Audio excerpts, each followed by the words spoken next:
You saved my life. Why? Maybe I need to look at another face, even as ugly as yours.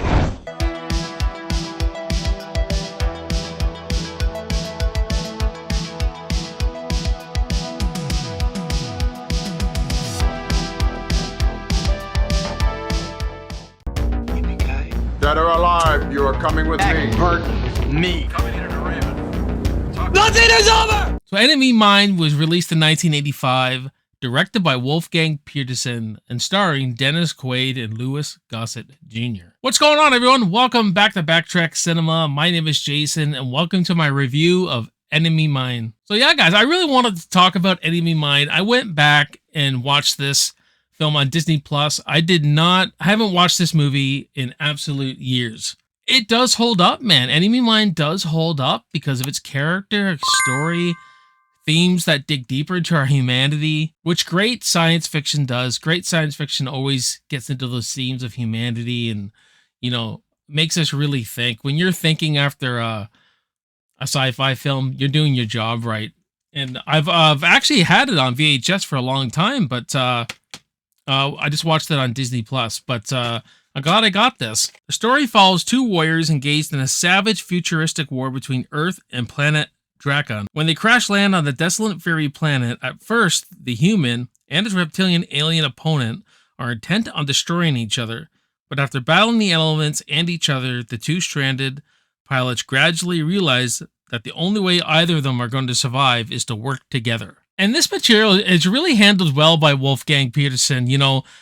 This 3-act structure is pretty cool because in the opening of the movie, you get this space battle, kind of reminiscence of something like you'd see in Battlestar Galactica back in the day, or Star Wars, and something like that. It could be dated a bit now. Like the practical effects are pretty dated.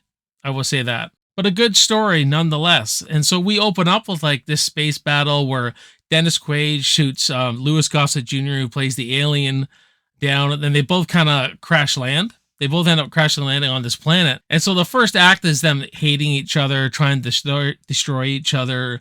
And this planet's got like meteor showers and hostile creatures. And it's a real like planet you do not want to stay on. It has a lot of elements about it that are extremely dangerous. So they need to survive, and it turns into a survival movie. And the second act is all about them bonding together. And this is where a lot of the great character development comes in, where, they started as enemies. They become friends, they become brothers, then they become family. And they learn a lot about each other's cultures. They learn a lot about each other, their own races, what it's like to be a Drac, what it's like to be a human. So you get different perspectives, and then they really realize that they want the same thing. The humans, the Drac, they're fighting for nothing really, and that's what they learn. And it really brings them together. And a major plot point in the movie is that when Louis Gossett Jr., he's this reptilian kind of alien, and he gets pregnant, but in their species, they just get pregnant. It's part of their cycle, part of their what they go through, what every Drac kind of goes through, very like amphibian and stuff like that. But he ends up dying during it. And Dennis Quaid ends up raising the child, and he becomes like his uncle. He calls him Uncle. It's a really fantastic story with with a lot of emotion to it, and dropping our stereotypes, dropping our hate in this war. And he ends up this this is his family. He looks at this child as his own.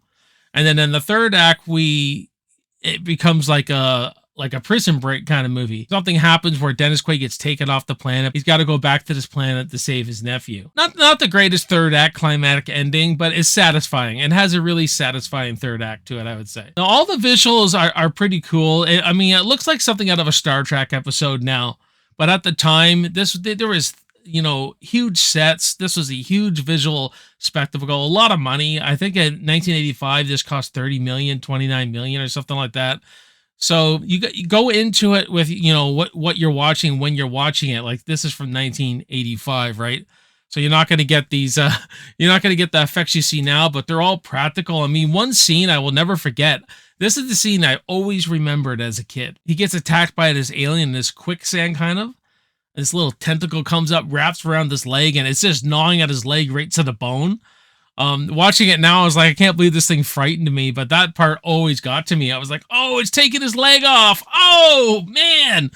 But just a great scene nonetheless, and always remembered that. And the humor that Louis Gossett Jr. brings, the performance. Dennis Quaid's good too, but I would say Louis Gossett Jr. is, as far as like if we're going to analyze performances, Louis Gossett Jr. really sells that he's this alien.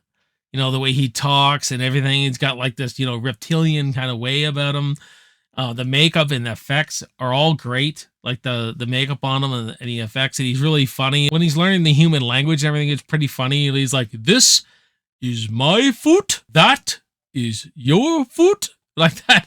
It's really hilarious. So there's a lot of funny moments in it too. I'm really glad I revisited Enemy Mine because it's still as good as I liked it as a kid. Because I remember liking this as a kid, and it's a great time, has something to say, still holds up as far as I'm concerned in the science fiction genre. So I definitely suggest you all go check it out. Watch it on Disney Plus. In Canada anyway, it's on Disney Plus. I don't know about you guys on the States or the UK, but so yeah, check it out, man. And I am going to give Enemy Mine a solid B. What about you guys? What do you think of Enemy Mine? Let me know in the comments below. Have you seen it? Have you not seen it? Let's have a great discussion in those comments about Enemy Mine. And if you're new to the channel, you like the content I'm dishing out, please subscribe to the channel, hit that like button, hit the notification bell. Go down the rabbit hole, as I always say. Check out my other videos. You know, have a little Backtrack Cinema marathon for yourself on one of your days off, or if you're, you know, you're coming home on the commute, you can always just listen to YouTube. Seems like that's popular now. And yeah, I'd really appreciate you guys joining me on this review, and I will see you next time. My name is Jason. You are watching Backtrack Cinema. I will see you next time, and I will see you in the movies. Cheers.